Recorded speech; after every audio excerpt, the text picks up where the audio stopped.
Բարև ձեզ հարգելի բարեկամներ, ինքնաճանաչում հաղորդման հետևողներ, այսօրվա մեր հյուրն է Հակոբ Ճաղարյանը։ Շատերս Հակոբ Ճաղարյանին երևի բացահայտեցինք վերջի իրադարձությունների հետ կապված, որը վերաբերում էր հայկական ավիացիային, բայց ակտիվ քաղաքական գործունեության եւ քաղաքացիական գործունեությամբ զբաղվածները վստահ եմ, որ Հակոբ Ճաղարյանին գիտեին ավելի վաղ, քան այս դեպքերը։ Այնպես որ այսօրվա մեր հաղորդման ընթացքում ես կաշխատեմ շատ չկենտրոնանալ այս անցած դեպքերին եւ Հակոբ Ճաղարյանին ներկայացնել այնպես, ինչպես ճանաչում են շատ քիչ, շատ նեղ շրջանակի մարդիկ, որոնք միշտ ակտիվ են եղել քաղաքական եւ քաղաքացիական ասպարեզում։ Բարև ձեզ, պարոն Ճաղարյան։ Բարև ձեզ։ Ես չէի ուզում երկար այսպես ներկայացնել, բայց ես կարծում եմ, որ շատ թույլ ըմբռնում կա ձեր անձի հետ կապված, որ մարդիկ մտածում են, որ Հակոբ Ճաղարյանը սա պատահական հանդիպեց, հայտնվեց ավիացիայի ոլորտում եւ այս գուցե շատերն են մտածեն, որ ձեր գնահատականները կանել հիմնավոր չլինեն, քանի որ մարդիկ չեն ճանաչում մեծ մասը։ Ես կարծում եմ դրա մեջ մենք բոլորս մեր հաղորդություն ունենք։ Ես ուզում եմ վերադառնալ 88 թիվ, հասկանալ որ պահից ոնց եղավ ձեր ճամտությունը Արցախյան շարժման հետ կապված։ Սկսենք նրանից, որ ես օդաչու եմ։ Իմ օդաչուական գործունեությունը սկսել եմ դեռևս դպրոցական տարիքում, դոսաֆում, հիշում եք, սովետական միությունում կար բանակին, ավիացիային եւ ֆլոտին սատարող տես միություն կոչվում էր դոսաֆ։ Պարաշուտ, սպորտային օդանավ, հետո ավարտել եմ զինվորական ուսումնարան, գործանիչ օդաչուի կարգավիճակով հետո ավարտել եմ քաղաքացիական մասնագույն ուսումնարան, օդաչուի կարգավիճակ եմ ստացել քաղաքացիական եւ երբ սկսվեց 88 թվականի փետրվարին սկսվեց Արցախի ազատագրական շարժումը, ոչ մի հայ, ոչ մի երկիրը սիրող, հայրենասեր, քաղաքացիական դիրքորոշում ունեցող մարդ կողմ չկանգնեց, հեռու չմնաց այդ շարժումից, ինչպես նաև ես։ Ես առաջին իսկ օրերից նախ ասեմ, որ պատրաստվում էի գնամ պատերազմի ֆիդայու կարգավիճակով։ Այդ ընթացքում ծանոթացա մարդկանց հետ, որոնք որ ընդ որում առաջինը պարքև-արքեպիսկոպոս Մարտիրոսյանն էր, որը բարձ ասեց, որ հա դու կարող ես լավ պատի կռվել երևի, բայց դու ավելի շատ օգուտ կարող ես բերել որպես օդաչու։ Այսօրվա Պարքև Սրբազանի մասին նա խոսքը կներեք։ Այո, պարքև-արքեպիսկոպոս Մարտիրոսյանի, Պարքև Սրբազանի արս։ Այսօր էլի Արցախի թեմի առաջնորդն է, այն ժամանակ ինքը նոր կարծեմ 89 թվին էր նա առաջնորդ, արդեն կամ 88։ Եվ ես սկսեցի հնարավորության սահմաններում զենք տեղափոխել։ Քաղաքացիական 40 օդանավով։ Հետո դա ստացավ արդեն ավելի լայն բնույթ, այդ գործի վրա հանդիպել եմ կնոջս, նա իր նիվա մեքենայով բերում էր օդանավակայան, ինչ որ ես պետքա տեղափոխեի կամ կազմակերպեի տեղափոխումը, ու տենց ստեղծվեց մեր ընտանիքը, տենց ես սկսեցի աշխատել իմ ներդրումը անել Արցախի ազատագրմանը։ Ես մի հարց կարող եմ տալ։ Այդ ժամանակ Յակ 40-ն էր թռնում այստեղից Ստեփանակերտ։ Այո, այդ ժամանակ Էրեբունի օդանավակայանից դեպի Արցախ, կոնկրետ միայն դեպի Ստեփանակերտի օդանավակայան թռիչքներ էին կատարում Յակ 40 օդանավերը, եղանակի եւ աշխարհագրական բարդությունների պատճառով երկուսները նույնպես թռնում էին, բայց վերոնշյալ պատճառներով նրանք ավելի քիչ թռիչքներ էին կատարում Եվ իհարկե անհամեմատ ավելի մեծ, անգնահատելի մեծ աշխատանք են արել ուղղաթիռները, մի 8 ուղղաթիռները։ Ամեն ինչ տեղափոխվում էր Էրեբունի օդանավակայանից։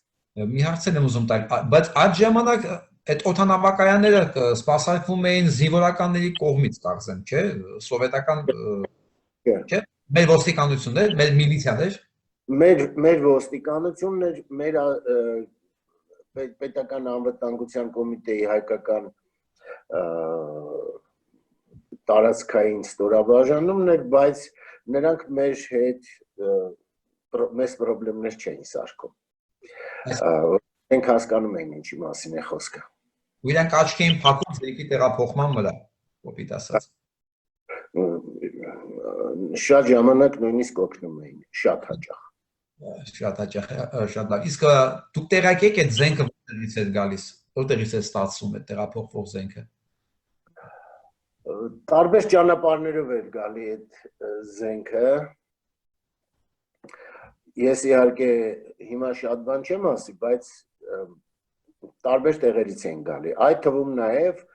անհատների միջոցով ինչ որ ճանապարհներով տարբեր տեղերից Հայաստան հասցրած զենքներ։ Իսկ այդ ժամանակ չկար վտանգ, որ ասենք Շուշիից կամ հենց Լաչինի տարածքում կամ ինչ որ միտեղ, չէ՞ որ դուք ադրբեջանական տարածքով եք, չէ՞ թռնում, որ կարող է խփեին ինքնաթիռին, չկար վտանգ։ Սկզբի ժամանակներում դա չկար։ Հետո երբ որ պատերազմը դարձավ ավելի լայնամասշտաբ, մենք թռիչքներ ենք կատարում հատուկ սխեմայով։ Ինչպես գիտեք, Ստեփանակերտը գտնվում է ափսեի մեջ եւ խաղաղ ժամանակները մենք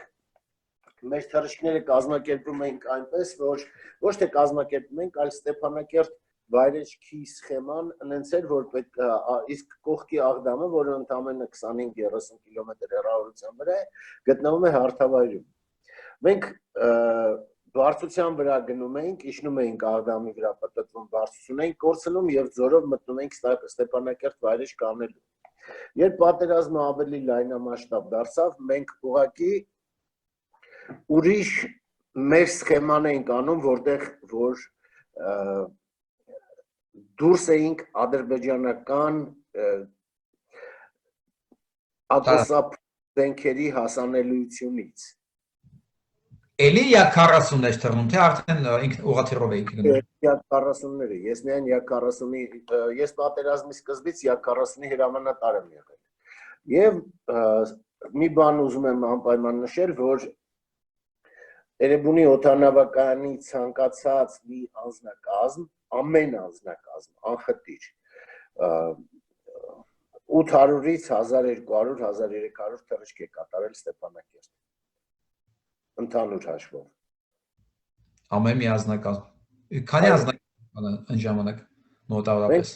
40 անձնակազմ, 2 էսկադրիլիայի 40-ները, 20-20 հոգի, հետո ավելացրին 22-22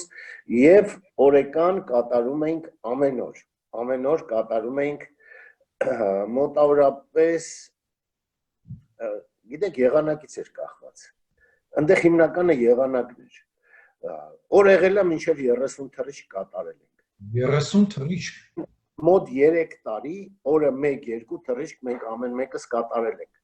Իսկ քանի որ Արցախի ինքնապաշտպանությունը, Արցախի պաշտպանությունը Հայաստանի համար ազգապաշտպան եւ շատ կարեւոր խնդիր էր, մենք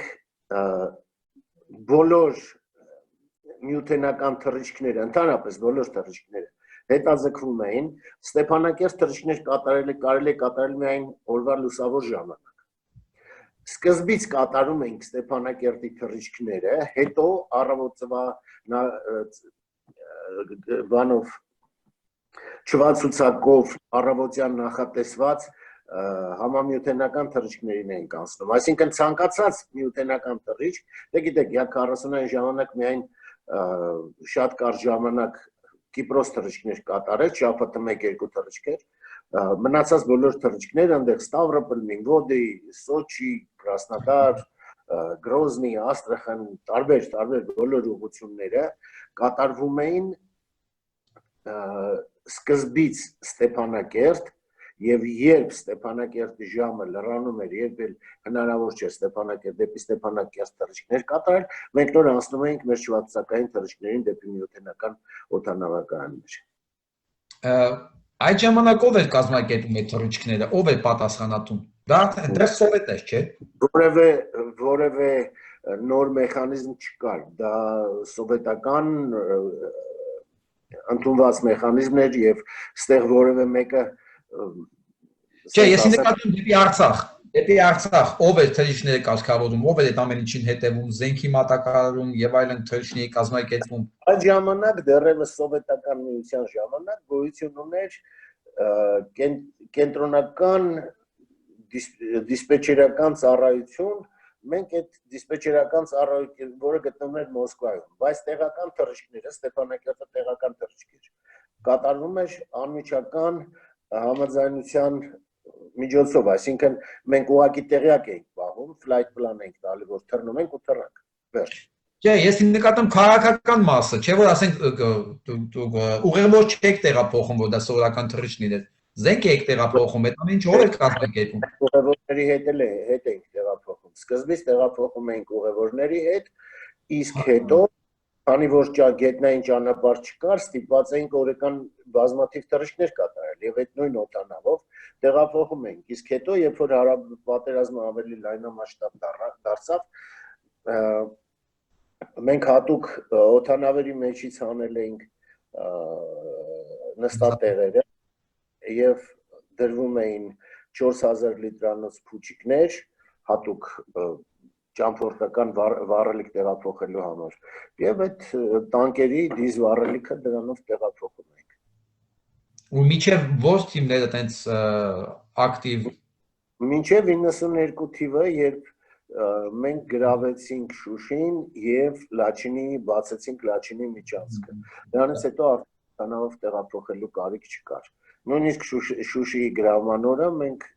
մոտ 30 թռիչք, եթե չեմ սխալվում, ես այսօր չեմ հիշի արդեն։ Բայց մեծ քանակությամբ թռիչքներ ենք կատարել նույնիսկ Շուշիի գրավման օրը։ Եվ երբ մայիսի 18-ին արդեն ազատագրվեց Լաչինի միջանցքը, Հայաստանը գետնային կապ հաստատեց Արցախի հետ, թռիչքների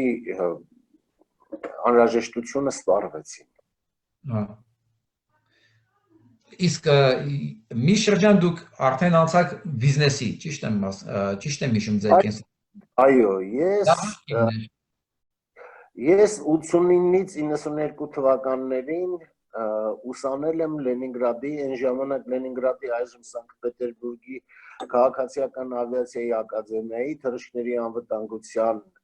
ամբիոնում գրում էի տեխնացուական թեստ, թռիչքների անվտանգություն թեմայով։ Նույնիսկ այսօր եմ հիշում։ Բիզնեսից առաջ, իմ բիզնեսը սկսվեց այնտեղից։ Ես սովորում էի, այսինքն ասպիրանտ էի քաղաքացիական ավիացիայի ակադեմիայում եւ տարեկան մոտ 550-600 ժամ թռիչքներ էի կատարում Հայաստանում։ Այսինքն այնեն չի որ ես գնացել էի ու չէի թռնում։ Կատարում էի եւ իմ թռիչքները։ Փաստորեն ես Հայաստանում ամեն ամիս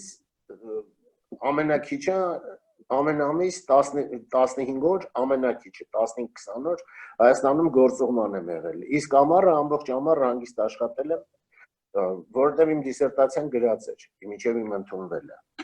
Այդ ժամանակաշրջանում Հայաստանը շրջափակված էր, արդեն 92 թվականի մասին եմ ասում։ Եվ այնպես ստացվեց, որ ես Լենինգրադում դասավանդեցի ավիացիոն արտադրության նախարարության, կոչվում էր Министерство авиационной промышленности։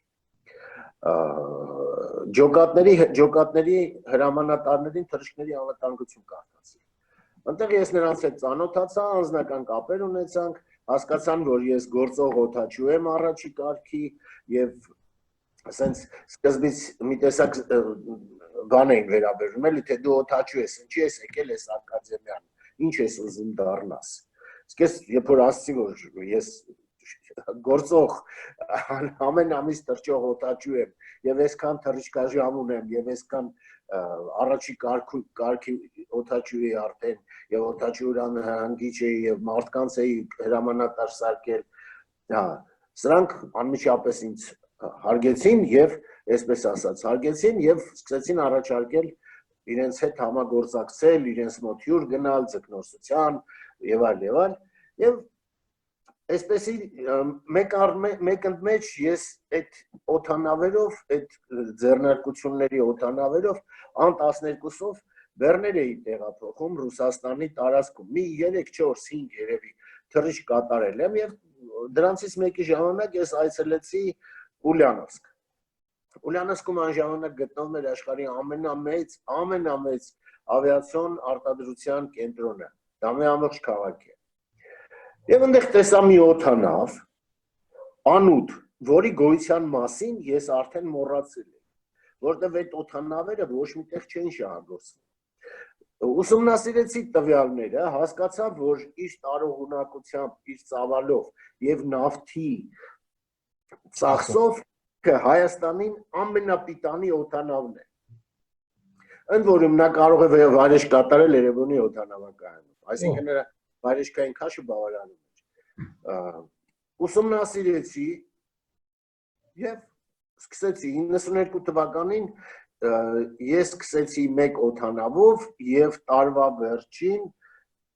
ինձ մոտ աշխատում էր արդեն 3 թե 4 օդանավ։ 93 թվին աշխատանքը ավելի շատացավ եւ արդեն մոտ 8-9 օդանավ էի շահագործում այդ անուտ տեսակի օդանավերից։ Այդտեղից սկսվեց իմ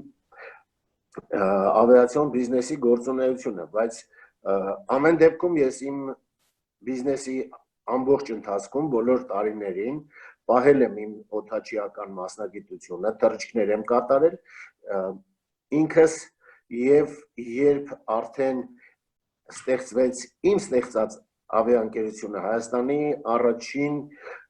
ոչ պետական ավիաընկերություններից մեկն էր։ Արդեն Phoenix Avian։ Երբ ընկերությունը արդեն գնեց իր սեփական օդանավերը, ես ուղղակի թռչում էի իմ սեփական օդանավերի վրա թռչքների։ Դե ձեր կոմպանիան գնեց սեփական օդանավեր, այդ անուտներն է, թե ուրիշ։ Ես Դուք ձեր ընկերությունը գնեց արդեն սեփական օդանավեր։ Այո։ Մենք 89 թվից ունենք 89 թվին գնել ենք մեր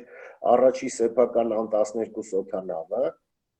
հաջորդը ան 24 էր, հետո նորից ան 12, հետո նորից ան 24 եւ 2000-ական թվականներին մենք անցանք արդեն Il-76 մեծ 190 տոննանոց թռիչքային քաշով օդանավերի։ Ընկերությունը իր սեփականությանը ուներ 5 օդանավ, իհարկե դա չի նշանակում, որ դրանք բոլորը իմն էին։ Դրանցից մեկը լրիվ իմն էր, իսկ մնացած 4-ը բաժնետիրականներ 3 ընկերների միջև, 3 ընկերություն։ Այսինքն մենք տիրացրինք ընկերությունը, զարգացանք մինչև այն պահը, երբ հայկական գրանցման օդանավերը էլ տեղ չգտան էմիրատական շուկայում։ Ի՞նչն էր պատճառը։ Պատճառները բազմաթիվ էին։ Առաջի պատճառներից մեկն այն էր, որ բազմաթիվ հայկական դա քաղաքական առումով էր, բազմաթիվ հայկական գրանցումով օդանավեր, մոտ 30-35 Il-76 աշխատում էին էմիրատական շուկայում։ Էմիրատական ավիացիոն իշխանությունները մի քանի անգամ մեղմորեն հասկացրին, որ շատ եք, 9 ընկերություն, մոտ 30 օդանավով աշխատում է մեր երկրում, որը որ իմ կարծիքով անթույլատրելի էր։ Դա ուրիշի շուկա էր։ Հա, մենք իրականում աշխատում ենք դեպի այն երկրները, որտեղ որ ՆԱՏՕ-ի բանակը պատերազմում էր, բայց մենք ներգրաված չէինք երբեք եղել եւ ընդհանրապես ոչ ՆԱՏՕ-ն, ոչ Ամերիկայի Միացյալ Նահանգների Department of Defense պաշտպանության բաժինը երբեք ոչ ոքի հետ զենք չեն տեղափոխել, բացի սեփական օդանավերից, մենք տանում ենք ամեն ինչ դեպի Իրաք եւ Աֆղանստան։ Իհարկե, հիմնական ուղղություններ դա, բայց ոչ միակը։ Մենք բազմաթիվ թռիչքներ ենք կատարել նաեւ դեպի Կիրգիզիա, դեպի այլ երկրներ,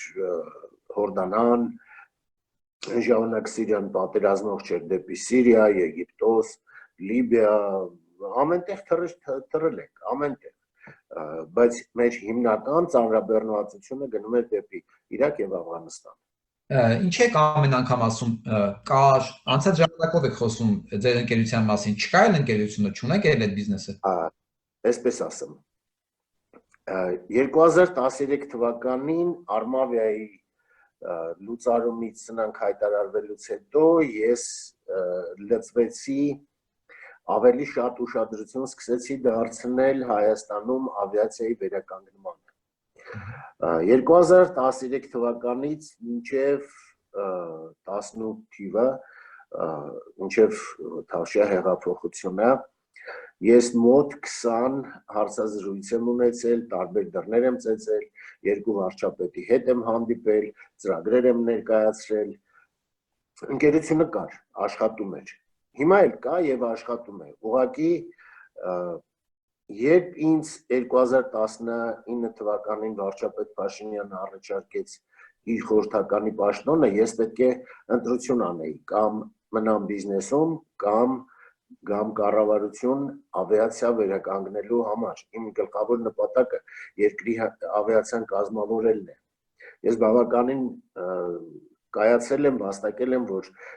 իմ կյանքի նպատակը չսարքեմ հերթական գումարներ վաստակելը։ Իմ տղաները օդաչու են, մեկը արդեն օդաչու է, մյուսը սովորում է,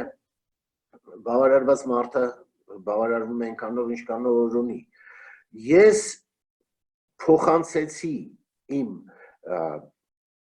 բաժնեմասերի կառավարումը երրորդ կողմին, դա Հայաստանի օրենքն է, կամ պետական պաշտոն, կամ բիզնես, համատեղել երկուսը իրար հետ օրենքով արգելվում է։ Ես գերադասեցի իմ մասի կառավարումը հանձնել երրորդ կողմին եւ մտնել կառավարություն։ Իսկ հիմա որ արդեն կառավարությունում չեք, դուք կարող եք վերադարձնել ձեր բաժնեմասի կառավարումը, թե արդեն ուշ է։ Կարող եմ, իհարկե։ Դուք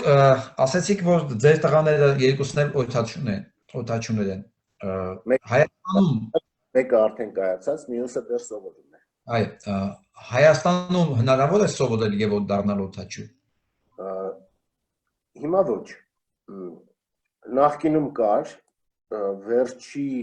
ուսանողները թվով 6 հոգի, թռիչքային պատրաստությունը ստացան, ես ամեն ջանք ներդրեցի, որ կառավարությունը փոխհատկացնի նրանց թռիչքային պատրաստականությունը վերջացնելու համար, բայց վերջի 3 տարում էլ չի հավաքվել օդաչուական պատրաստման խումբ։ Երկու բառով ասեմ, նախորդ կառավարության ժամանակ այս 6 երիտասարդի վրա շատ թանկարժեք, շատ բարձր արժողությամբ, այսպես ասեմ, ուսում էր վաճառվել։ Տեսեք, մոտավորապես ծախսերն այսքանն են։ Իմ ավագ որդին սովորել է Մայամիում,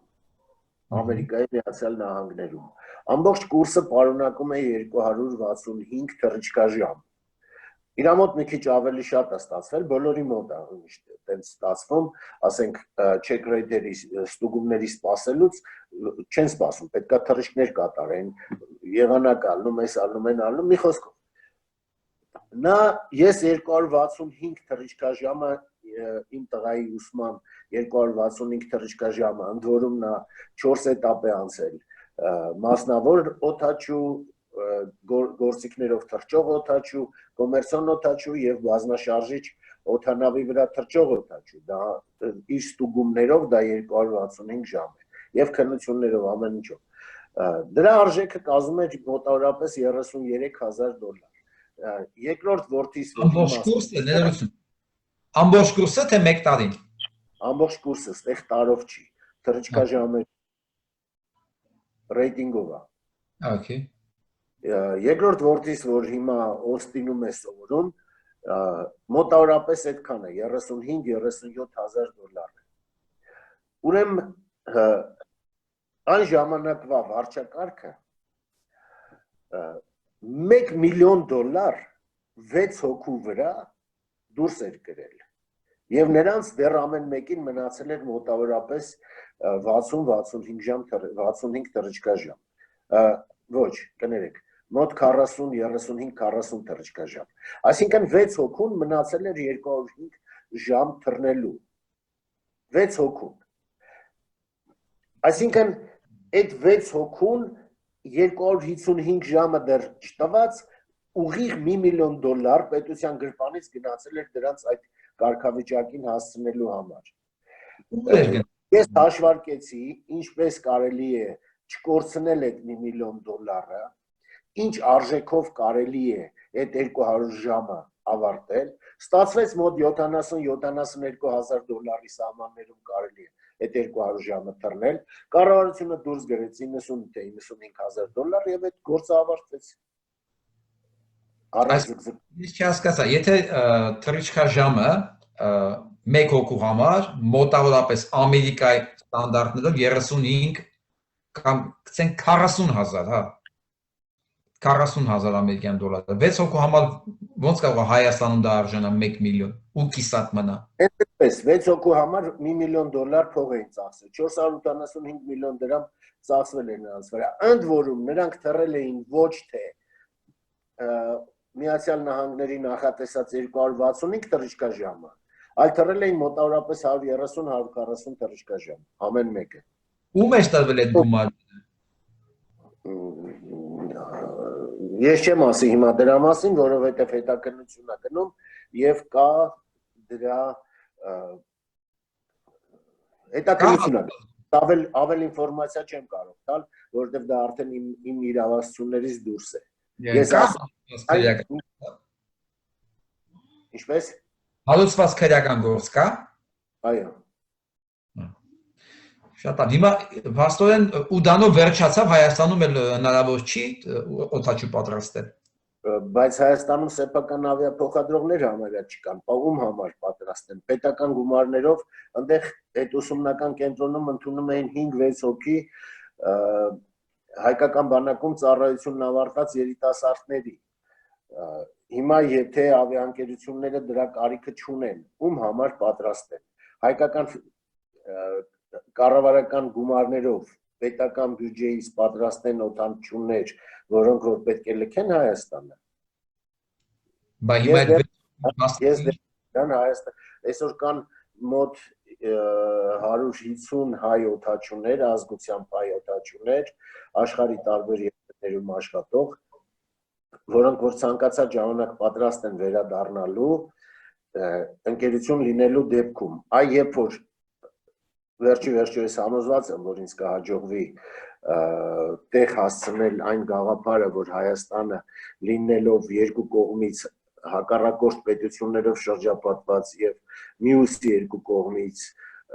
ոչ վստահելի սահմաններ ունեցող, ընդ որում ոչ վստահելի ասելով խոսքը չի վերաբերում վրացական կամ իրանական գործընկերների անվստահելիությանը։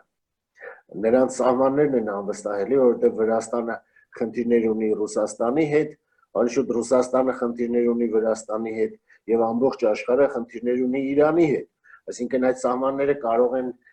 նույնիսկ օդայի սահմանները կարող են փակվել ոչ իրանական կամ ոչ վրացական կողմի մեղքով։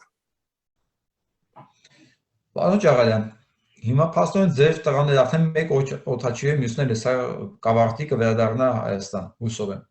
Մյուս առնվազն մենք գիտենք 6 հոգու մասին, որ դարձել են օդաչու, բնականաբար նախկինից էլ մնացել են օդաչուներ, չէ՞, աշխատող հայկական ավիակոմպանիները։ Ես հիմա ինչքան որ ես գիտեմ, հայկական ավիաընկերություններին արդեն արգելվել է թռնել Եվրոպա։ Այդ ինչ են անելու։ Ես հույսով եմ, որ մենք թռիչքներ կունենանք եւ դեպի Եվրոպա եւ այլ ուղղություններով։ Ուրեմն տեսեք, Ընդհանրապես եվրոպական ավիացիոն անվտանգության գործակալությունը, այդ կոչված European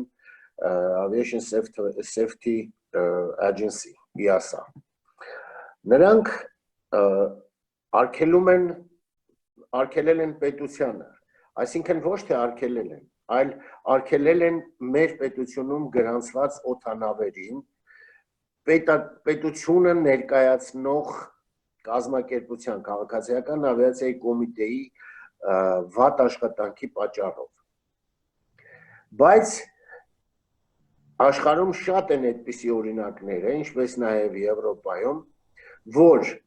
ավիաընկերությանը որևէ մեկ կամ երկու ավիաընկերության բացառության կարգով կարող են թույլատրել, եթե նրանք անցնեն հերթական, արդեն ոչ թե հերթական, այլ արտահերթ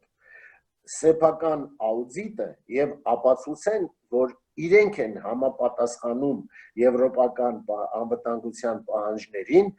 նույնիսկ այն պարագայում, երբ երկրի գործող ավիացիոն իշխանությունները վստահություն չեն ներշնչում։ Ընկերությունը կարող է պահպանել, տեսեք, հարցը ինչումն է, ավիացիան աշխարհի ամենակարգավորված ոլորտներից մեկն է, գոյություն ունեն մի շարք միջազգային կազմակերպություններ եւ նրանց գլխավոր կազմակերպությունը ICAO-ն է, International Civil Aviation Organization, շտաբը գտնվում է Մոնրեալում, դա ստեղծվել է 47 թվին, Չիկագոյի 44 թվին, անցյալ դարի 44 թվի կոնվենցիայի հիման վրա։ Այսինքն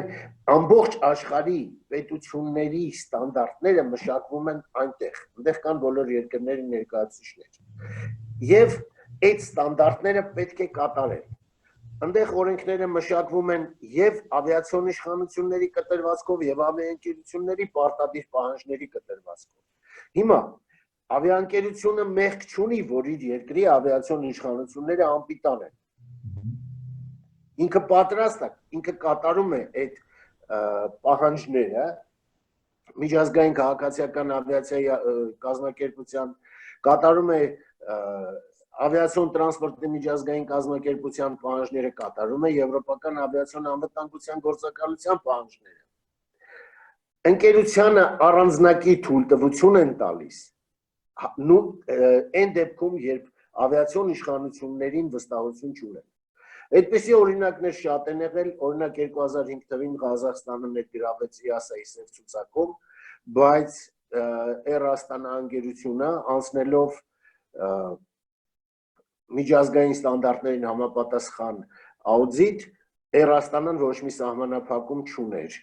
Կան ամենտեղ թռիչքներ էր կատարում, այսօր Մոլդովայում 3 ընկերություն, թեկուզ մոլդավական ավիացիոն իշխանությունները սև ցուցակում են, բայց 3 մոլդավական ընկերություն իրավունք ունեն թռիչքներ կատարելու։ Ու տես դեպքերը միակը չեն, բազմաթիվ են։ Այսինքն, այն ընկերությունը, որը որ շահագրգռված է Հայաստանից թռիչքներ կատարի եւ նպատակ է դրել եվրոպական ուղղությունները շահագործելու, նա կանցնի աուդիտը, հերթական ավելորդ ծախսերը կանի, նա կկատարի եւ իր հասանելիք, իրենից պահանջող աշխատանքը եւ ավիացիոն իշխանությունների մասը կկատարի եւ ցույց կտա, որ իրենք ի վիճակի են Եվրոպա անվտանգ թռիչքներ կատարելու։ Մասնավորապես Արմենիա ավիաընկերության վրա ես կասկածներ չունեմ, որ նրանք ի վիճակի են այդ աուդիտը անցնելու։ Եվ մոտ ժամանակներս նրանք վստահորեն թույլտվություն կստանան եվրոպական թռիչքներ կատարելու, ինչը կցանկանայի հայկական ավիացիոն իշխանություններին։ Տեսեք, ես երեք չառաջ որ նայում եմ թռիչքներ, ստերից Նյու Յորքից դեպի Երևան։ Ու հիմնականում երկու ավիաընկերություն էին ծառայություն առաջարկում, Lufthansa եւ Air France։ Եթե մեր ավիաընկերություններից գոնե մեկը ունենա Եվրոպա թռիչք իրավունք, մեր հնարավորությունները, ասենք Ամերիկա Միացյալ Նահանգներից դեպի Հայաստան գալը, ավելի կհեշտանաց, թե դա բան չէ փոխի։ Այս պարագան COVID-19-ի պարագան շատ ավելի մեծ տարբերություններ ունի ստանդարտ իրավիճակների հետ, քան թվում է առաջի հայացքից։ Բանը նրանում է, որ մենք մինչև հիմա խոսում ենք միջազգային ավիացիոն կարգավորումների մասին։ Իսկ հիմա ձեր հարցը վերաբերվում է արդեն ոչ թե ավիացիոն կարգավորումներին, այլ COVID-ի հետ կապված երկրների սահմանափակումներին։ Այսօր էլ հայկական ավիաընկերությունները, թեկուզ ավիացիոն իշխանություններին արգելված է դեպի Եվրոպա թռիչքներ կատարել, հայկական ավիաընկերությունները մարդասիրական եւ չարտերային թռիչքներ կարող են կատարել դեպի Եվրոպա։ Իսկ Հայաստանում կորոնավիրուսի տարածման չափանիշները թույլ չեն տալիս Հայաստանին բացել իր սահմանները։ Այսինքն ստեղ երկու շահ բախվում են, երկու գործողություն իրար հակասում են։ Նույնիսկ եթե հայկական ավիաընկերությունները իրավունք ունենային թռչել դեպի Եվրոպա տարանցիկ ուղևորներին վերցնելու համար,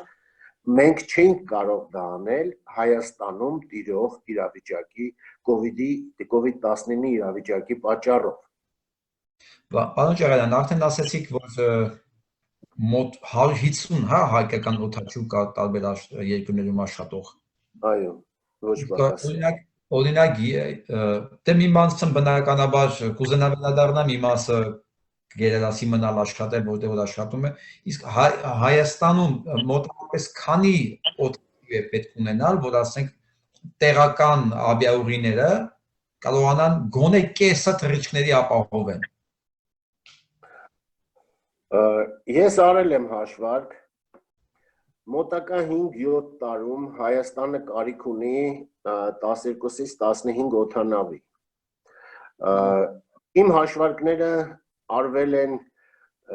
եւ Boeing ընկերության եւ Airbus ընկերության հետ բանակցությունների ընթացքում ճշտումներ, ճշգրտումներ, դեռևս իմ խորհրդական աշխատած ժամանակ ես ակտիվ համագործակցություն եմ ստեղծել Boeing ընկերության հետ, այո, Հայաստանը իմ հրավերով, վարչապետի հրավերով, իմ այսպես ասած միջնորդությամբ, իմ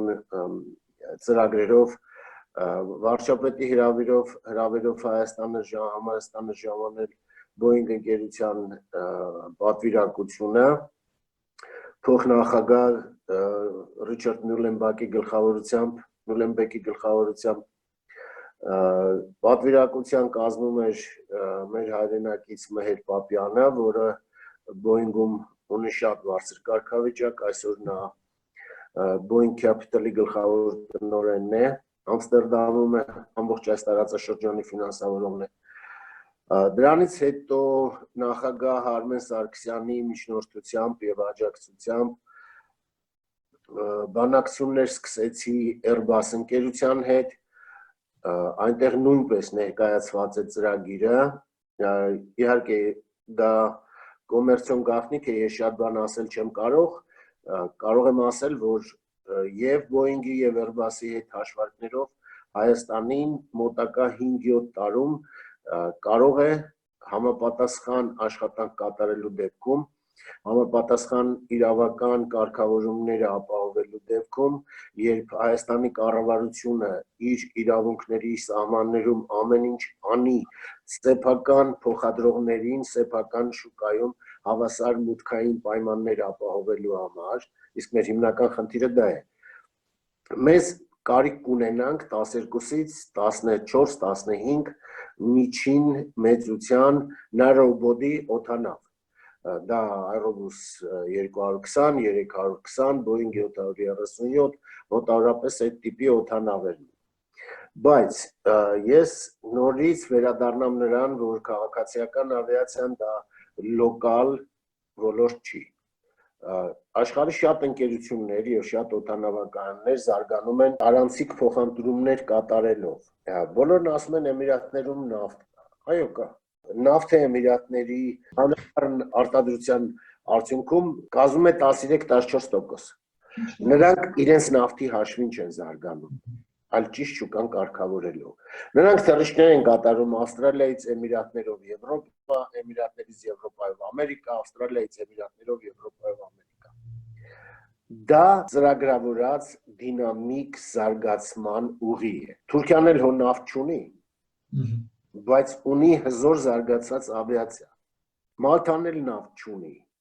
բայց վերջի 5-7 տարում արդեն մոտ 20-25 օդանավ են նրանք գնել։ Հասկանում եք, այստեղ խնդիրը ոչ թե նա է, որ մենք նավթ ունենք, խնդիրը նա է, որ մենք պետք է արդյունաբերության այդ ոլորտը, որը որ կոչվում է քաղաքացիական ավիացիա, ճիշտ կառավարելով հանենք միջազգային մակարդակի եւ տարանցիկ փոխադրումների մասնակցենք, ընդ որում շահույթ ստանալով։ Իսկ Հայաստանի համար դա կրկնակի, ես կասեի, բազմակի ավելի կարևոր խնդիր է, որովհետեւ մեր սահմանները, մեր պաշտպանվածությունը, մեր ինքնիշխանությունը, կոവിഡ്ի դեպքերը, երբ միակ ընկերությունը, որ Իտալիայից պատրաստ էր բերելու ուղևորներին, դա հայկականն էր, եգիպտական դեպքերը անցած տարի, երբ մոտ 400 հոգի, 500 հոգի մնացել էին Եգիպտոսում, այդ ամեն ինչը խոսում է նրա մասին, որ ամեն երկիր պետք է ունենա իր քաղաքացիական ավիափոխադրողներին։ Աշխարհի 195 երկրներից մոտ 180-185-ը ունեն։ 10-12 երկիր քաղաքասեփական ավիափոխադրողներ չունեն։ Բայց դրանք այն երկրների կարիք էլ կամ չունեն, կամ ի վիճակի չեն, ինչպես ասենք Դուվալուն, Վատիկանը, Լիխտենշտեյնը, Բարբադոսը, դրանք չունեն ավիափոխադրող։ Ոչ Դուվալու ենք, ոչ Լիխտենշտեյն, ոչ Բարբադոս։ Ի վերջո դա բիզնես է, չէ՞։ Օրինակ դուք որպես անհատ կազմակերպել եք ձեր բիզնեսը ապրանքատեղափոխման հարցում։ Հիմա դուք որպես անհատ դուք կարող եք ձեզ թույլ տալ ունենալ այդ բիզնեսը հույս չդնել պետության վրա կամ ինչ որ կառույցների վրա, որ ձեզ պետք։ Իհարկե, իմ ներկայացրած ծրագրում կառավարություն ոչ մի կոպեկ պետական ներդրման մասին խոսք չի գնում։ Այդ դեպքում ձեր կախվածությունը պետությունից ինչու՞մն է։ Այն որ ես վարչապետի խորհրդական եի աշխատում, ես պետքա ամեն անեմ եւ դեռևս կանեմ, որ երկիրը ստեղծի համապատասխան պայմաններ, այսինքն ստեղծի սեփական ավիափոխադրողների համար իր իսկ շուկայից օգտվելու հավասար իրավունքներ, հավասար մուտքային պայմաններ։ Հիմա դրանք հավասար չեն։ Պարզ բացատրեմ։ Հավասար չեն։ Ինչպես։ Հիմա դրանք հավասար չեն իրավունքները, պայմանները։ Ոչ իհարկե։ Ձեր երկու տղաներ օտաչու են ուզում դառնալ, մեկ արդեն օտաչու է, մեկը ուզում է դառնալ օտաչու, բայց հետաքրքիր է, որ երկուսից ոչ ոք չորոշեց իր մորական կողմի պապիկների գծով գնա։ Տեսեք, ինչ ժառանգություն են ստացել։ Արտեմի Այվազյան, կոմպոզիտոր, Սարգիս Մուրադյան, նկարիչ, Քեչեկ, ու ոչ մեկ չգնաց արվեստի կողմ։ Դուք եք պարտադրել, թե դա իրանց ընտրությունն էր։ Ես ոչ մի բան չեմ պարտադրել։ Թող դառնային իրենք, բացի Արտեմի Այվազյանից ունեցել են նաև օպերային երգչուհի տատիկ։ Այդ մեկը չգիտեի։ Արտեմի Այվազյանի կինը Զարուհի տատիկը եղել է Լազարևը։ Հիմա որ դուք նորից սկսեք ձեր կարիերան, պատկերացրեք, ասենք դպրոցից հետո, դուք էլի կորոշեիք օտաչու դառնալ, թե ուրիշ նախասիրություններ ունեք։ Ոչ միայն օտաչու։ Դա ես ծնվել եմ դրա համար։ Շատ լավ։ Պարոն Ճաղալյան, ես ինչ որ մի ընթացքում նկատեցի, որ դուք նախաձեռնել եք օգնություն բանակին։ Եվ ինչքան գիտեմ, առայսօր ծրագիր իրականացնում եք ձեր ուժերի չափով։ Որ պահից դա սկսեց, երբանից դա սկսեց, ի՞նչն է պատճառը։ Դե տեսեք, մենք ընդհանրապես միշտ համարել ենք, որ Լեոնիդ Ազգալձյանի անգին խոսքերը, որ Արցախը Հայաստան է եւ դա մեր վերաբերմունքն է, դա մեր կրեդոն է Արցախի հանդեպ։ Մինչև 16 թվի պատերազմը մենք Արցախում որոշ ծրագրեր արել ենք, ի կատար ենք ածել։ Մասնավորապես մենք հիմնովի վերանորոգել ենք ընտանեկան բյուջեով, վերանորոգել ենք։ Նախկին Լաչինի արվեստի եւ սպորտի դպրոցը, Վերանորոգել ենք պատկերասրահի, մասնակից վերանորոգում ենք արել պատկերասրահը Լաչինի, ցուցահանդես է Զարուհին նկարներ է հավաքել հայ հայտնի նկարիչներից եւ Լաչինի միջանցքի բացման Բերձորի ազատագրման 20-ամյակին մենք կազմակերպել ենք այնտեղ ցուցահանդես 20-ամյակին 20 նկար-նվեր եւ նկարները գնացել են Բերձորի պատկերասրահի ֆոնդ մենք միջնավանում տուն ենք գնել Շեն միության օգնությամբ եւ պրոֆեսոր Գուրգեն Մելիքյանի մասնակցությամբ, ինչպես նաև իհարկե մեր ընտանեկան բյուջեից, ենք գնել միջնավանում, որպեսզի նկարչության ուսուցիչ լինի միջնավանի դպրոցում։ Ինչպես նաև այնտեղ ենք ուղարկել մի աղջկա, որի աշխատավարձի մի մասը կեսը ինչքան որ ինքը ստանում էր դպրոցից, այդքան էլ ես էի վճարում։ Մեր նպատակը միշտ եղել է բնակեցնել Արցախը, որովհետև բանակով Արցախը պահել հնարավոր չի։ Որևէ տարածք բանակը չի կարող պահել։ Տարածքը պահում են սերունդները։ Իսկ այդ սերունդները հնարավորինս պետք է կիրթ լինեն եւ բազմակողմանի զարգացած։ Այդ նպատակով էլ մենք արել ենք այդ ամեն ինչը։ Այսինքն 16 թվականի պատերազմից, ապրիլյան պատերազմից հետո սկսած մեր ընտրական ծրագիրը դա նորություն չէր, դա մեր մոտեցում շարունակությունն էր, որոշակիորեն ձևափոխված։ Իսկ դա ձևափոխված էր ընդամենը մեր արածով։ Եթե առաջ դպրոցն էինք վերանորոգում, հիմա պետք է բանակը վերանորոգենք։ Վերանորոգում բառը իհարկե ամենաճիշտը չէր, այլ գաղափարական տեսակետից ես ասեցի դա։ Մենք չենք փորձել փոխել բանակը, մենք չենք փորձել միջամտել բանակի կյանքին, այլ փորձել ենք թեթևացնել զինվորի հոգսը։ Մենք պետք է հասկանանք, որ զինվորը դատապարտված չէ այդ ծանր պայմաններում, այդ կարգավիճակում ծառայելու։ Ասենք, ապրիլի երբ պատերազմը նոր էր ավարտվել, ես այն ժամանակ վիրահատվել էի, որտես էր վիրահատված հենակներով, բայց ես չէի կարող նստել տանը, ասի ես գնում եմ, մի բան լսնեմ ավտոն գնամ։ Ինչ խելքներից փչեց, լսրեցի, ինչ էր պետք։ Ես վստահորեն գիտեմ ինչ կարող է զինվորին պետք։ Անձրևանոց, լույս, ծխախոտ, առաջի հերթ ծխախոտ, ավելի շատ երևի քան անձրևանոցը։ Եվ այն թեզը, որ զինվորները պետքա թարգեն ծխելը, հա, պետքա թարգեն ծխելը, բայց պատերազմը դա լավագույն պայմանները չեն ծխելը թարգելու համար։ Դրա համար մենք մեր ընկերոջ հետ, նույն Լաչինի Բերձորի դպրոցի նախկին տնօրեն Գոռ Մանուկյանի հետ երկու մեքենայով լցրեցինք ծխախոտ, օճառ, անձրևանոցներ, լույսեր, արևից լիցքավորվող լուսարձակներ, էլի ինչ որ բաներ ես արդեն չեմ հիշում։ Ինչ որ կոնֆետներ, թխվածքաբլիթներ, ինչ խելքներս փչեց։ Երկու մեքենա լցրեցինք, գնացինք։ Անձրևանոցները քիչ, որոշեցինք գնալ Թալիշ։ Թալիշի ճանապարհին Մակերտից մինչև Մատաղիս մենք շատ զինվորականների, շատ երեխաների, ջահելների հանդիպեցինք, որոնք որ թաց էին։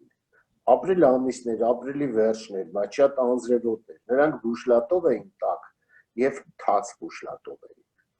Այսինքն նրանց ունեցած անձրևանոցները վատն էին։ Դա այն սովետի ժամանակներից մնացած են հին անձրևանոցներն են, որ 2 ժամում թրջում են, հետո 2 օրում չեն չորանում։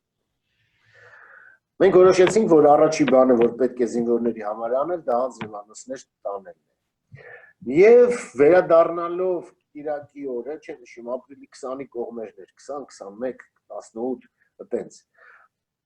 Կիրակի երեկոյան վերադառնալով Երևան, երկուշաբթի առավոտյան մենք գտանք զինվորական անձրևանոցներ արտադրողի։ Հայաստանում։ Հայաստանում լավ նյութից համար էին արտադրում միջև այդ Գերմանակի ֆասոնով անձրևանոցներ էին արտադրում եւ պատվիրեցինք 300 հատ։ Բացի դրանից Զարուհին Facebook-ով հայտարարություն էր տարածել, որ մենք մեր հերթական ուղևորությունն ենք ուզում արագ անենք, շատ կարևորների կարիք կա եւ խախում։ Եվս 30 անձրևանոց նվեր բերեց մի աղջիկ իր եւ մոր անունից։ Մենք ճանաչում ենք նրան, Լիլիթ Աբրահամյան, ավելի կարծեմ։ Եվս մոտ 70-80 անձ հավաքվեց մեր պատկերասրահում, Զարուհու պատկերասրահում, մարդիկ բերում էին տուփերով ծխախոտներ, օճառներ, հիգիենայի պարագաներ, թաց անձեռնոցիկներ եւ նորից մի մեքենա ես լցրեցի եւ 3 շաբթի օրը արդեն երեկոյան ես թալիշում էի նորից։ Ու տենց սկսվեց մեր այցերը, որը որ սկզբում շատ էին, հաճախ էին։ Օգնողներն էլ էին, մարդիկ գալիս էին, մարդիկ կային 1000 դրամ, 500 դրամ բերում էին։ Այնտեղ իհարկե մենք օգտագործել ենք մեր ընտանեկան բյուջեի մեծ գումարը։ Դրանից հետո հաջորդ զորամասը, հետո արդեն տանում էինք ինչ որ պետք էր, որովհետև ես սկզբից հարցնում էի, նոր տանում էինք ինչ որ այնտեղ ամենակարևորն է։ Հետո աշունը եկավ, ռետինի սապոկ, կրկնակոր երկարաճիտ կոշիկներ, սապոկներ, լույսեր, փայտ կտրելու սղոցներ, մեքենաների ցեպեր, գեներատորներ, տարբեր տեսակ բաներ, շատ տարբեր տեսակ բաներ։ Պարոն Ճաղալյան, այդ տեսականին ո՞նց եք իմանում ինչն է անհրաժեշտ։ Ձեզ զորամասից էին ասում, թե դուք եք ենթադրում։ Տեսեք, այն զորամասում, որտեղ որ ծառայում էր իմ տղան, նա գիտեք, որ Դիլիջանի միջազգային դպրոցից հետո ընդունվելով Ամերիկայում համալսարան, ֆոնդերը ֆինանսավորում էին նրա կրթությունը, նա որոշեց գնա բանակ։ Ծառայի հետո նա գնա սովորի։ Այն զորամասում, որտեղ որ իմ կրտսեր Միքայելն էր ծառայում, կար մեծ պահանջարկ վրանների։ Ես այնտեղ 11 վրան տարա, 10։ Երևի այդքան կարևոր չի, 10 երևի, կամ 10 նույնիսկ, մեկը մեծ, 10, դա բավարար քանակություն էր զորամասի համար։ Մյուս զորամասը, որտեղ որ մենք սկսեցինք առաջի ճոպանուղու կառուցումը բեռնատար, դրա կարիքը կար։ Մենք սկսեցինք նրանից, որ որոշեցինք զառի վեր արահետները Սմերվա համար նախապատրաստել ճոպաններով, արահետների կողքը ալպինիստները հետներս եկան, հաճույքով իմիջիալոց մի քանի լավ բառ եմ ուզում ասեմ լեռնագնացների մասին, նախ արձագանքեցին անմիջապես, երկրորդը, երբ որ ալպինիստների խմբին տանում է սարի գլուխը սահմանի վրա, մարդիկ գիշերում են, 2 գիշեր, 2-3 աշխատում, հոգնած, ջարդված, հետ դառնում, բերում ես տուն, հոգնած են, տեսնում ես վրները հալ չկան, նույնիսկ մի բրդուճը չեն կարողանում ուտեն, բայց քեզ ասում են շնորհակալություն, որ մեզ տեղ բերիչ, դա շատ հուզիչ է, շատ հուզիչ է։ Դու հասկանում ես, որ լավ մարդիկ, լավ հայերը շատ են։ Ճոպաններով մենք այդ արահետները ապահովեցինք, այսինքն զինվորները արդեն ոչ թե սոտ տալով բան կարող էին բարձրանալ արդեն թեկուզ սոտ տալով, բայց ճոպանից բռնված։ Պարոն Ճաղալյան։ Հետո նրանց կոշիկների տակ կատվիկներ են երկաթի, այդ կատվիկները որոշեցինք, ալպինիստները խորհուրդ տվեցին, հետո ճոպանին դրանից, հետո ծնվեց ճոպանուղու գաղափարը, տենց, այսինքն մենք չենք մտածում ինչ կարող է պետք է, մենք կոնկրետ զորամասին հարցնում ենք ինչի կարիք ունեք, այն ինչ որ նախատեսված չի բանակի կողմից տրվելիք։ Այսինքն դա չի մտնում այն մենյուի մեջ, ինչ որ բանակը տրամադրում է։ Դա չի նշանակում, թե բանակը բավարար չի տրամադրում, դա նշանակում է, որ կարելի է ավել բան անել։ Եվ ստեղ կարևորը Վարդան, ոչ թե երևի այդքան մեր տված նյութն է, այլ այն փաստը, որ դու զինվորի կողքն ես, որ զինվորը տեսնում է, որ ինքը լքված չի։ Երբ որ ապրիլին 16 թվականի ապրիլին ես Թալիշում հենակներով, ոտս թե չկար,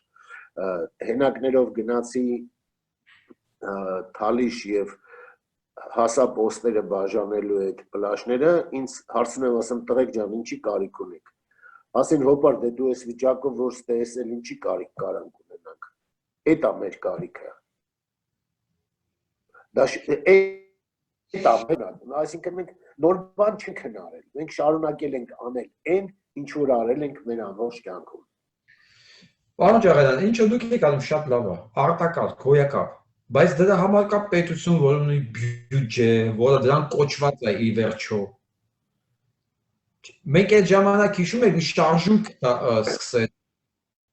80-ական թվականի զենքերը հավասար եւ հակառակ այդ իրանց նոր դղյակներ, նոր մեքենաներ։ Մենք բոլորս տեսնում ենք, չէ՞, այդ կոնտրաստը։ Մենք հասկանում ենք, չէ՞, որ այդ զինվորի այդ վիճակի պատճառն է, որ միջոցները ուղղվել են ոչ թե զինվորին, այլ կոնկրետ բանի տեղ։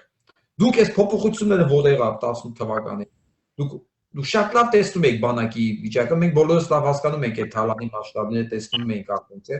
Դուք հույսեր ունեիք, որ ինչ-որ մի բան պետք է փոխվեր։ Եվ դուք արդյոք շարունակեք մի քիչ խառը ստացվեց, սենց ասեմ, այո, դրա համար կա պետություն։ Պետությունը անում է համաձայն այն ուստավի, այն ծրագրի, որով որ ինքը ստեղծել է։ Եկեք հասկանանք, որ սովետական միության փլատակների վրա հնարավոր չէր սարքել ամերիկյան կամ գերմանական բանակ։ Պետք է սկսել ոչ թե զրոյից, ամբողջը քանդել ու սկսել զրոյից, այլ շարունակել բանակի այն մոդելը, որը որ գոյություն ուներ մինչև Հայաստանի անկախացումը եւ զարգացնել։ Ընդ որում օգտագործելով նաև նախկին ֆիդայական ջոկատների, հրամանատարների եւ զինվորների փորձը, մարտական փորձը, որը որ դրական ազդեցություն ուներ բանակաշինության գործում։ Ինչքան են թերացել երեք նախագահները իրենց արած երեք նախագահների կառավարության ընթացքում, գիտեք, ես միայն ֆիլմերով կամ գրականությամբ եմ ծանոթ ամերիկյան, իսրայելյան, գերմանական եւ այլ բանակների եւ պրոֆեսիոնալ կարծիք հայտնել չեմ կարող։ Եվ երբեք մեր նպատակը չի եղել ինչ որ բան անել ցույց տալու համար, որ պետությունը դա վատ է անում։ Պետությունը անում է ոնց որ նախատեսել է։ Լավ է նախատեսել, թե վատ, մենք դա չենք քննարկում, որովհետև խոսքը չի գնում պետական մարմիններում կատարվող, ասենք, գեներալների դղյակներին, ջիփերին, պորշերին եւ այլն։ Իմ խնդիրը դա չի եղել, իմ եւ ընտանիքիս ունեցածի հնարավորությունների սահմաններում բանակին սատարելն է եղել միայն եւ միայն մեր։ Շատ բարի, բայց դուք տեսնում եք, չէ՞, ինչ է կատարվում եւ ինչ ու պատճառն ինչն է։ Եղավ փոփոխություններ, դուք ակնկալիք չունեիք, որ դա պետքա փոխվի եւ պետք է անգնի այդ բեռը, որ դուք եք վերցել ձեր վրա, բնականաբար որ շատ լավ է, պետք է վերցնի ի վերջո պետությունն իր վրա։ Դուք ակնկալիք ունեիք, որ մի բան պետք է փոխվի, եւ փոխվեց ինչ-որ մի բան, չէ՞, ըստ ձեզ։ Ես դեռ չէի անվանի դա առաքելություն էր եւ բանակում փոփոխություններ դրական տեղի ունենում են։ Իհարկե, ցավոք սրտի, ոչ թե իհարկե, ցավոք սրտի ոչ այն արագությամբ, որ եւ ոչ այն խորությամբ, ինչ որ ես կուզեի տեսնել, բայց իրականում փոփոխություններ տեղի ունենում են բանակում։ դա ակնհայտ է եւ անիմաստ է շղթելը։ Դանդաղ են փոփոխությունները տեղի ունենում, հետևելով հակառակորդի, մեր հակառակորդի պաշտպանվածության ավելացման, զարգացման արագությունից ես կարծում եմ, որ մեր մոտ ավելի արագ փոփոխություններ պետք է լինեն։ Բայց եկեք նորից անդրադառնանք այն փաստին, որ իմ արածը եղել է կենցաղական ապահովման, կենցաղի թեթևացման ոլորտում։ Սպառազինությունների մասին ես համ չգիտեմ, համ էլ եթե իմանայի էլ չէի խոսա։ Բայց մեր նպատակը ընտանիքի եղել է կենցաղը, զինվորի կենցաղը ավելի բարվոքացնելը։ Մի փոքր, այնեն չի, որ մենք շատ մեծ հնարավորություններ ունենք, շատ մեծ բաներ ենք արել, բայց ինչ որ կարացել ենք, արել ենք կենցաղական մակարդակով, որտեղ վրաններն էլ են կենցաղական, լույսերն էլ են կենցաղական, այդ ոտով քայլել բարձրանալն էլ է կենցաղական, այսինքն բանակը բավարար սպառազինություն ամենայն հավանականությամբ ունի, ամենայն դեպս այդպես է, իսկ կենցաղական ապահովությունն է, կենցաղային ապահովությունները, մենք մի փոքր օգնել ենք ավելանալու, մի փոքր։ Հասկանալի է, պարոն Ճաղարյան, դե հիմա պատկերացրեք ձեր հնարավորությունները ոչ թե սահմանափակ են, այլ անսահմանափակ հնարավորություն ունեք, անելու են ինչ որ ուզում եք, դա կլինի բանակի հարցում, դա կլինի երկրի վտանգության հարցում, կենցաղային հարցում, քաղաքավիացիայի հարցում, անսահմանափակ հնարավորություններ ունեք։ Մի երկու բառով կնկարագրեք առաջնային ինչ կփոխեիք, ինչ կանեիք։ Դե իմ ֆանտազիան այդքան շատ չի, ես զուտ իմ տեսակետից զուտ ինքնիշխանության եւ պաշտպանության կողմնակից եմ։ Ինքնիշխանությունը դա ուժեղ բանակն է, ինքնիշխանությունը դա արտաքին աշխարհի հետ անխափան կապն է, ինքնիշխանությունը դա կրթված հասարակությունն է, ինքնիշխանությունը դա կայացած առողջապահական համակարգն է, այսինքն ես չեմ առաջնահերթություններ չեմ տա, առաջի, երկրորդ, երրորդ, չորրորդն չէ։ Բանակ, ավիացիա, կրթություն, առողջապահություն։ Առաջի 4 բանը, որ ես կանեի, ու կանեի միասին։ Հասկանալի է։ Ես հասկանում եմ ձեր համար ինչ է նշանակում Արցախը, բայց մեծ ճշտող հարց։ Արցախը Հայաստան է թե չէ։ Իմ համար Արցախը միշտ Հայաստան է եղել։ Եղավ։ Չէ, կասկածում պատասխանի վրա։ Դե ձեզ շնորհակալություն հետաքրքիր հարցազրույցի համար։ Շնորհակալություն իմ անձով հետաքրքրվելու համար։ Ես կարծում եմ երկիրը պետք է իմանա իր չերևացող հերոսներին, իսկ ինձ համար եւ իմ նման շատերի համար դուք եւ ձեր ընտանիքը դուք հերոսներ եք, որի համար ձեզ ենք շնորհակալ։ Եվ մեր պարտքն է դրա մասին ինչքան հնարավոր է լուսաբանել, գոնե մեր հնարավորությունների սահմաններում։ Հերոսը մի քիչ բարձր է ասած, մենք այս երկրի քաղաքացիներ ենք եւ մեր ժառանգների ապագան տեսնում ենք այս երկրում։ Welcome. Դե լավ մնացեք։ Դուք էլ։ Հաջողություն։